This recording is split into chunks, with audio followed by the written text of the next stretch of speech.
Hello दोस्तों, crime motive x में आपका स्वागत है।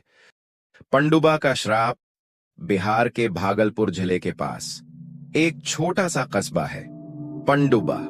लोग इस जगह का नाम सुनते ही कांप उठते हैं क्योंकि यहाँ एक पोखर है, डूबी पोखर, जिसके बारे में कहा जाता है ये पानी नहीं, एक जिंदा लोगों की कब्र है। और पंडुबा का सबसे काला राज खुला जब एक लड़का अनिरुद्ध अपनी लापता बहन सुधा को ढूंढते ढूंढते उस नीले भुताहा पोखर तक पहुंच गया। सुधा 12 साल की छोटी सी बच्ची, पूरा गांव उसे ढूंढ रहा था। लेकिन एक अजीब बात, हर कोई एक ही दिशा में उंगली उठा रहा था। उसे आखिरी बार डूबी पोखर की तरफ जाते देखा था। गांव के बुजुर्गों ने चेताया, उधर मत जा बेटा, वो पोखर जिंदा के पैंच ले लेता है। पर अनिरुद्ध के पास कोई रास्ता नहीं था। उसकी आंखों में सिर्फ अपनी बहन का चेहरा था। उस रात जब पूरा गांव सो रहा था, अनिरुद्ध चुपके से पोखर की तरफ निकला। चांद पूरा था, लेकिन पोखर की सतह चांदनी से भी ज्यादा नीली चमक रही थी। जैसे ही अनिरुद्ध ने टॉर्च पानी पर सौ डाली, रोशनी अचानक डगमगाई, जैसे किसी ने उसे अंदर खींच लिया हो। अचानक एक आवाज आई, बहुत दूर से पर एकदम साफ, अनिरुद्ध नीचे आओ। ये सुधा की आवाज थी। अनिरुद्ध नीचे झांकता है तो पानी की गहराई में उसे दर्जनों साए दिखाई देते हैं, खड़े हुए, बिल्कुल जिंदा, पर आंखें नीली और होंठ हिलते हुए, लेकिन कोई आवाज नहीं। फिर अचानक उसके पीछे से आवाज आती है, हम पंडुबा बस्ती के लोग हैं।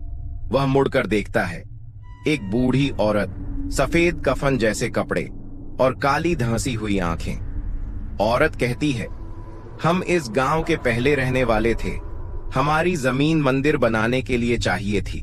विरोध किया तो एक रात हमें जिंदा इस पोखर में बांधकर एक डुबो दिया गया।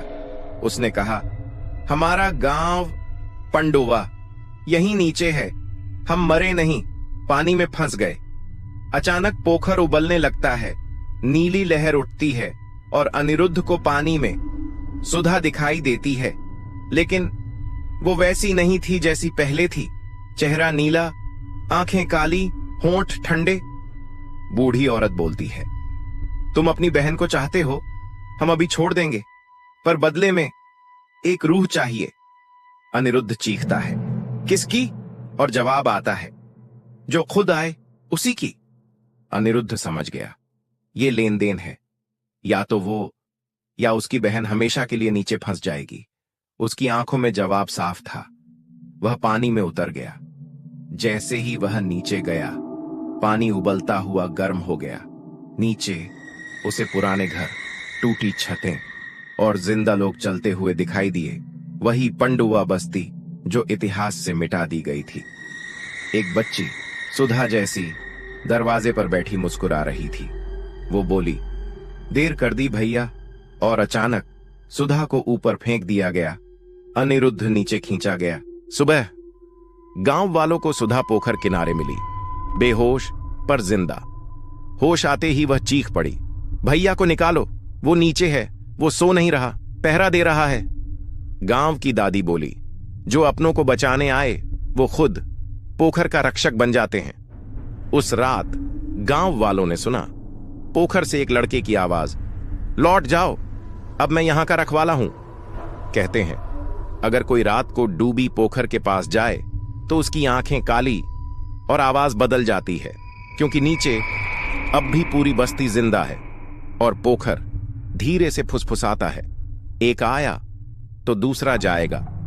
पंडुबा आज भी तुम्हारा इंतजार कर रहा है।